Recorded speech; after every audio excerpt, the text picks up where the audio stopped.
much the way it does now. You'll notice that the trees are quite stubby. That might lead you to believe that they are young trees. However, most of these trees were here when the miners came through, so they're over 100 years old. They're stubby like this for about 3 reasons.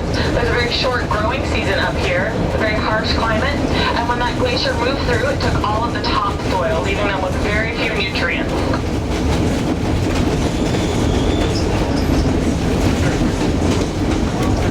Piles of wood out there.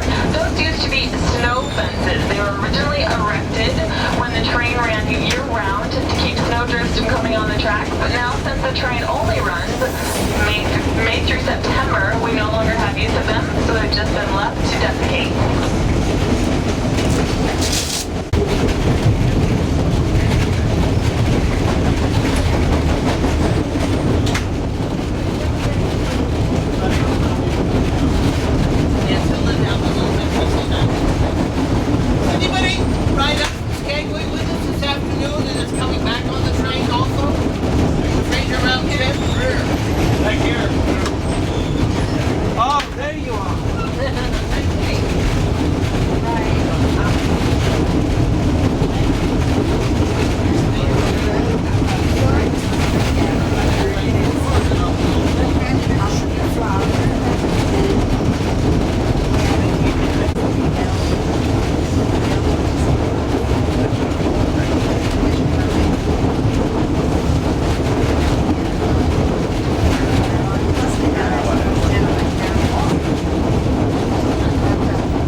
The Whie Pass summit.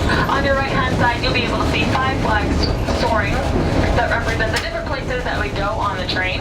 In order, they will be Canada, Yukon Territory, British Columbia, Alaska, and the United States. Looking up after you see those 5 flags, you'll see 2 flags, the Canadian flag and the United States flag, flanking a small bronze obelisk. This obelisk marks the international border between the U.S. and Canada.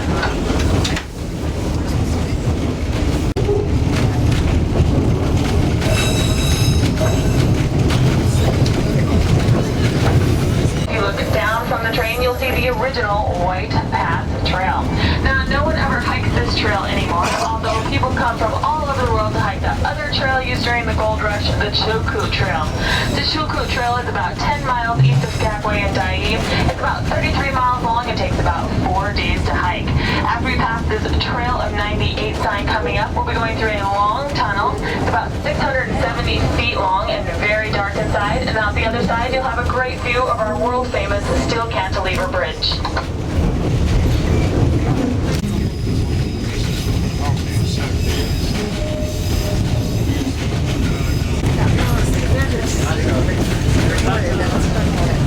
When the steel cantilever bridge was constructed in 1901, it was the tallest railway bridge of its kind in the entire world at 215 feet high.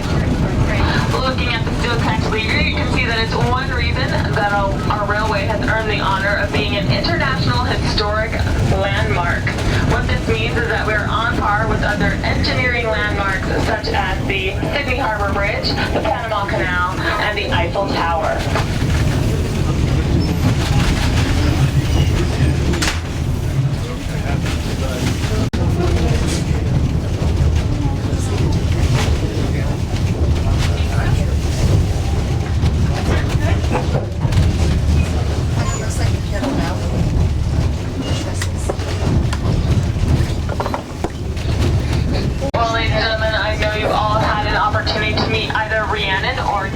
In just a few minutes, they'll be coming through your car with a few souvenir items to help you commemorate your trip.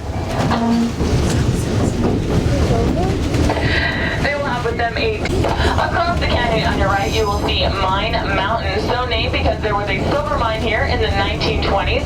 The mine ran for about 6 years, and they brought the silver over to the railroad using a system of tramways and buckets. But today, it's just a great place for us to spot mountain goats, so do keep your eyes peeled. You're looking for a small cream color running around on those rock ledges. If you do see one, please let your whole car know.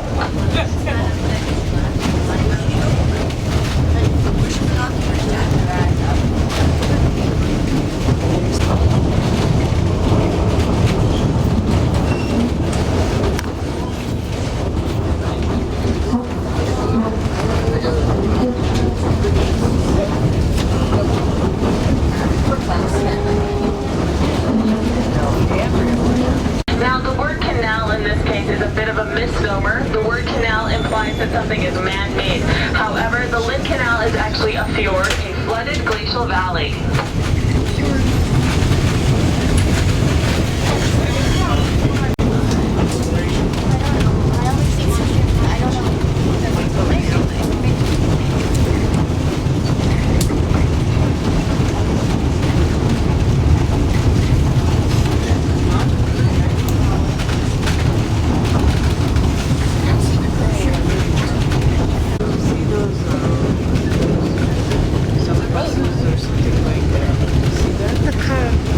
Well, folks, you want to get those cameras ready. We're about to go through our second and final tunnel of the day. This tunnel is 250 feet long, and out the other side, we'll be traveling over our world-famous wooden...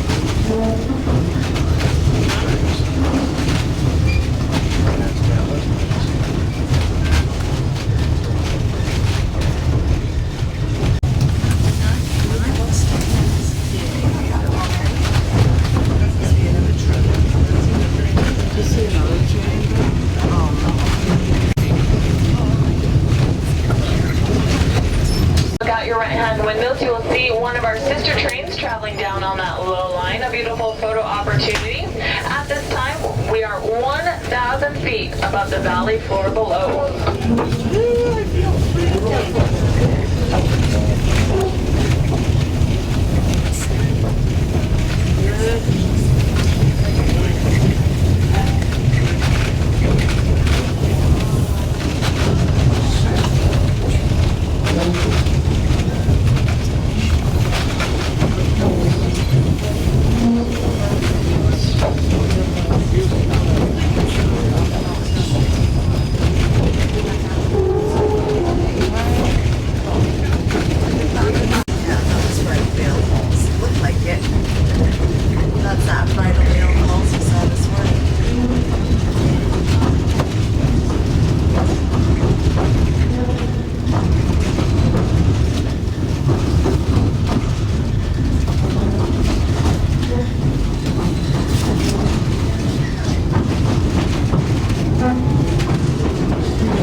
Of this beautiful purplish flower. This is fireweed, so named because it is the first thing to grow after a forest fire. It blooms from the bottom up, and we do have a saying here in Alaska, when the fireweed turns to cotton, summer will soon be forgotten, and there's only 6 weeks left until the first snowfall.